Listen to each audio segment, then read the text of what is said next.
আসসালামু আলাইকুম। দোয়েল টিভির সংবাদে স্বাগতম। সংবাদের সাথে আছি আমি নিশিতা নিশি। শুরুতেই জানিয়ে দিব সংবাদ শিরোনাম।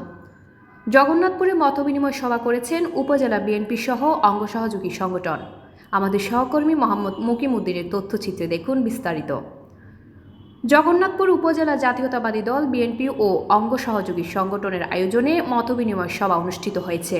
9 আগস্ট শুক্রবার বিকেলে হবিবপুর গ্রামে যুবদল নেতা শামিনুর রহমানের বাসভবনে বিকেল 4টায় বিএনপি নেতা মোহাম্মদ মিজানুর রহমানের পরিচালনায় উপজেলা ছাত্র দলের প্রতিষ্ঠাতা সদস্য আবিবুল বারী আয়হানের সভাপতিত্বে আলোচনা সভা অনুষ্ঠিত হয়। সবার শুরুতে পবিত্র কোরআন থেকে তেলাওয়াত করেন উপজেলা স্বেচ্ছাসেবক দলের সাবেক সহসভাপতি মাওলানা মাসুম আহমদ। সবাই বক্তব্য রাখেন উপজেলা বিএনপি নেতা সাংবাদিক সানোয়ার হোসেন সুনু, যুবদল নেতা আনসার মিয়া, যুবদল নেতা সুহেদ আহমদ, আফরোজ আলী, হিফজুর রহমান তালুকদার জিয়া, আব্দুল কাইয়ুম বাবর, মাহবুবুর রহমান, রিপন মিয়া সহ আরও অনেকেই উপস্থিত ছিলেন। এ সময় মতবিনিময় সভায় বক্তারা বলেন, ছাত্রছাত্রীদের প্রাণের বিনিময়ে দ্বিতীয় মুক্তিযুদ্ধ করে বাংলাদেশকে স্বৈরাচারী ফ্যাসিবাদী সরকারের হাত থেকে মুক্ত করে আবারও স্বাধীন করতে পেরেছি। যে সকল ছাত্রছাত্রীরা শহীদ হয়েছেন তাদের আত্মার কামনা করি এবং যারা আহত হয়েছেন আল্লাহ পাক যেন তাদেরকে দ্রুত সুস্থ করে দেন, সেজন্য মহান আল্লাহর দরবারে আমরা প্রার্থনা করি। বক্তারা আরও বলেন, এখনও সময় একে অন্যের প্রতি হিংসা বিদ্বেষ বলে আগামীর রাষ্ট্রনায়ক জনাব তারেক রহমানের হাতকে শক্তিশালী করতে ঐক্যবদ্ধভাবে উপজেলা থেকে শুরু করে ইউনিয়ন ওয়ার্ড পর্যন্ত মিলেমিশে কাজ করে দলকে এগিয়ে নেওয়ার। সবার শেষে রুহের মাগফিরাত কামনা করে মোনাজাত করেন মাওলানা মাসুম আহমেদ। আলহামদুলিল্লাহ, আমরা দীর্ঘদিন পর আজকে এখানে বসতে পেরেছি। তার জন্য আমি আল্লাহ রাব্বুল আলামিনের দরবারে অসংখ্য শুকরিয়া জানাচ্ছি। আমরা সবাই জানি যে আজকে এই যে মাফিয়া সরকারের বিদায় হয়েছে কীভাবে, যে আমাদের এই যে ছাত্রছাত্রী সন্তানরা তারা যে ভূমিকা নিয়েছে, তাদের এই ঋণ এই জাতি কোনোদিন বলবে না। তারা আমাদের সন্তানরাই আমাদের নেতা। অন্যান্য দল যারা আছে শেষ পর্যায়ে তো আমরা সহযোগিতা করেছি, কিন্তু আমাদের সন্তানরা যে বীরত্বপূর্ণ ভূমিকা রেখেছে, সারা পৃথিবীর মানুষ তাদের এই ভূমিকার জন্য ধন্যবাদ জানাচ্ছে। তো যাই হোক, এই আন্দোলন করতে গিয়ে এই মাফিয়া সরকার দীর্ঘ 17 বছর আন্দোলন সংগ্রামে এই স্বৈরাচার শাসকের